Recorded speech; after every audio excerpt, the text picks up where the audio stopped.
Ito pong nakausap natin noong Feb 1. Natatandaan niyo po ba?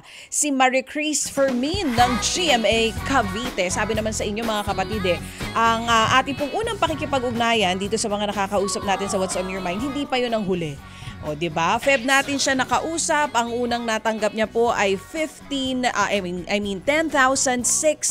pesos hanggang sa nagkaroon pa ng additional na 10,000 piso at 600. Kaya umabot po ito sa 5,600 pesos. Si Happy Nanay nag-ambag din dito. Correct. Happy Nanay, good morning. Si Happy Anonymous. Yeah. Dami pa nila. Happy Mommy, Happy Pinas Sanskrit, Yeah. Happy OG, Happy 11. Lahat ng ating mga Happy Anonymous na hindi po nagsasawang tumulong. Ito ang si Marie Chris Fermin ay tubong Surigao del Norte at ang nanay po niya ay isang kasambahay. Grade 9 lamang po ang natapos nitong si Nanay Marie Chris Fermin at meron po siyang 3 anak at ang kinakasama niya naman po ay isang construction worker.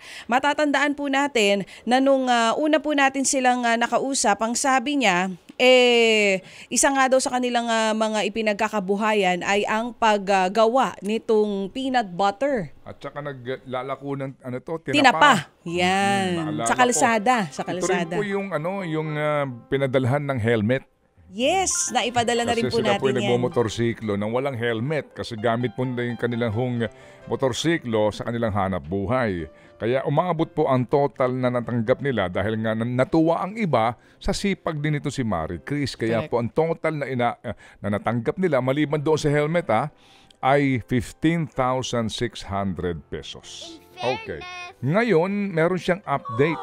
No? Meron siyang update po sa atin ngayon. Ipapakita niya po sa atin dito sa pinakabagong update niya kung kamusta na nga ba itong kanilang pangkabuhayan na peanut butter. Ayan, at nagpadala rin po siya ng larawan ng moving up ng kanyang anak. O, di ba nga? Moving up ng anak niya, hindi siya nag-graduate. Ayun pala, moving up nitong si Alam mo, Ate dapat Marie mag-move up ka na. Ito na, nagpadala po siya sa atin ng mga larawan ng moving up at certificate niya. Ayan. Anong moving up niya? Moving up niya mismo, siya. Ayan. Nagtapos na nga siya ng ALS. Ayan na nga. Alternative learning. Hindi pala moving up ito, graduation. Dahil tapos na siya sa... sige baby. Nagtapos na po siya sa alternative learning system. Ito po ang mga katunayan. No? Ito si baby girl. Dapat businahan din ito Nang paulit-ulit. Ito na. May medal pa sa magkabilang certificate. Itong si Marie Chris Fermin. Ito po ang katunayan. Kausapin natin si Marie Chris kasi meron siyang post mga kapatid. Sa totoo lang din po, kaya nga din tayo humanga po dito dahil kahit na siya abala sa pag-aalaga po sa kanyang 3 anak, 8, 3 at 2 anyos, at naghahanap buhay siya para ho din sa pagtaguyod sa kanyang pamilya, nag-aaral pa siya. Ito po yung Alternative Learning System, ALS, na maaari po yung mga hindi po nakapagtapos ng elementary o maging high school, pwede pa rin po pumasok. Pero hindi ka na obligadong pumunta ron sa school. Oo. Bibigyan ka ng kung ano-anong mga assignment at mga aktibidad para mo magampanan o para ka makapagkumpleto ng requirements. No? ALS po ang tawag dito. Sa college din may mga ganyang programa. Kung ikaw ay undergrad, nakakailang semester ka na, pwede mo matapos yung degree mo sa pamamagitan din po ng isa pong alternatibong pamamaraan sa kolehiyo. Ayan, yan po ang din po doon sa mga professional na. Kung ang trabaho mo, halimbawa ay isa kang broadcaster ngayon, no? Undergrad ka, pwede kang mag-enroll sa ilang universidad na ang ino-offer din po ay alternative na sistema, pero obligado ka pa rin na magbigay ng thesis. Meron po yung komputasyon kung nakakailan ka ng units para ka makapagtapos, makakuha ng isang diploma sa iyong degree. Andiyan na ba siya ngayon? Okay, kausapin natin. Ito na, Miss Moving Up. Ito na! Okay. Magandang umaga, Sige. Marie Chris. Ay, good morning po, Ate Cha, Sir Ted. Yeah. Good morning po sa inyong lahat. Taki mo. Tita Chacha ka mo. Marie Chris, Tita Chacha. Ticha talaga. Kasi nga Oo. bagets pa rin itong si Marie Chris. Kamusta Marie Mas Chris? matanda ka naman di hamak dito. Ilan Okay taong ka na, Marie okay lang Chris? po, ma'am, siya. Ilan taong ka na, Marie Chris? 25 years old po. Oo, talagang bagets. Oo. Kasi, Sige, okay, ayan go na ahead. nga. Ate Marie Chris, kailan nangyari itong graduation sa junior high school? Nung Monday po, ma'am, May 27 po. Oh, so, paanong plano mo? Ipagpapatuloy mo yan sa senior high school? Paanong magiging eksena na ngayon? Ano po, ma'am, maghihintay na lang po ako ng mga NC2 courses po ng munisipyo po namin. Magti-training na lang po ako. So, hindi ka na magkokolehiyo pero magpapatuloy ka pa rin. Para dyan sa anong tinatawag mo dyan? Sa ano po, ALS po. Yun pa rin. Pero sa Opo. senior high school na. Opo. Oo. Anong eskwelahan nga ito, Marie Chris?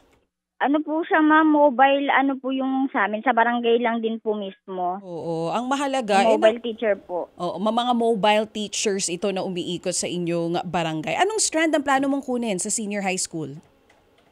Hindi ko na po, ma'am, siguro mag-senior high, mag-ano lang po ako, magti-training po ng kung ano pong meron, pag call center po, barista, ganun po, Diretso sa housekeeping. pagtatrabaho na. Ilang buwan yon yung kukunin mong yun na kurso?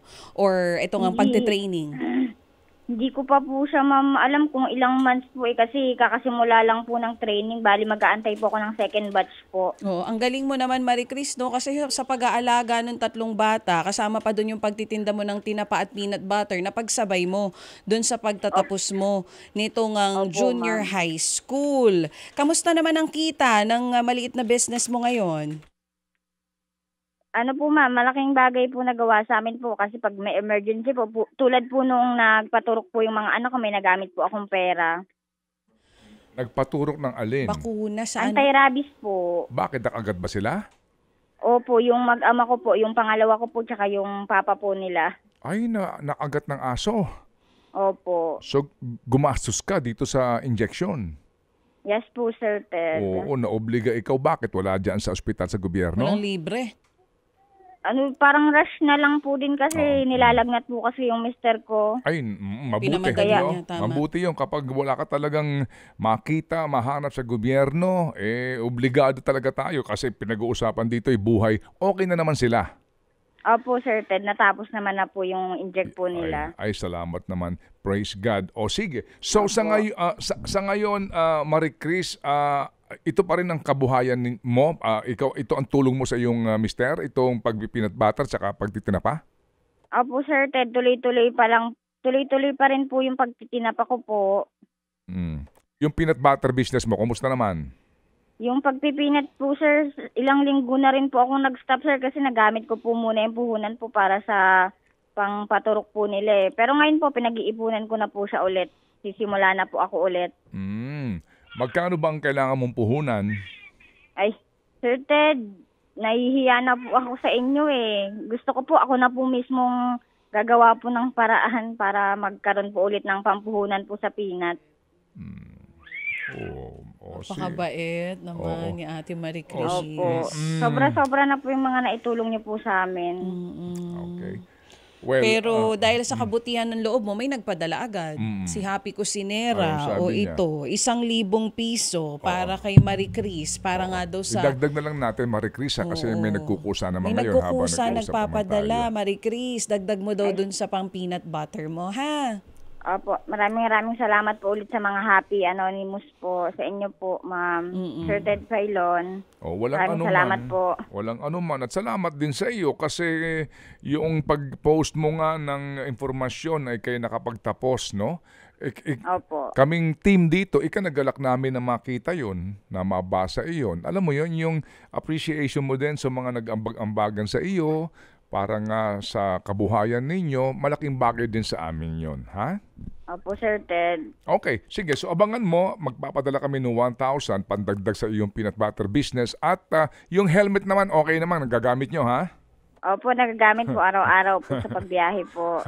Very good. Mabuti naman. O sige, so Marie Chris, Yes, Sir Ted. pag meron ka mga update sa kabuhayan mo, padala ka sa amin kasi gusto namin mabantayan ang ating mga nakaugnayan dito kung paano nga ang takbo ng buhay dahil naniniwala kami na ang mga tulad mo, ang kailangan ng talaga ay simula. Alam mo yon, yung break lang, okay?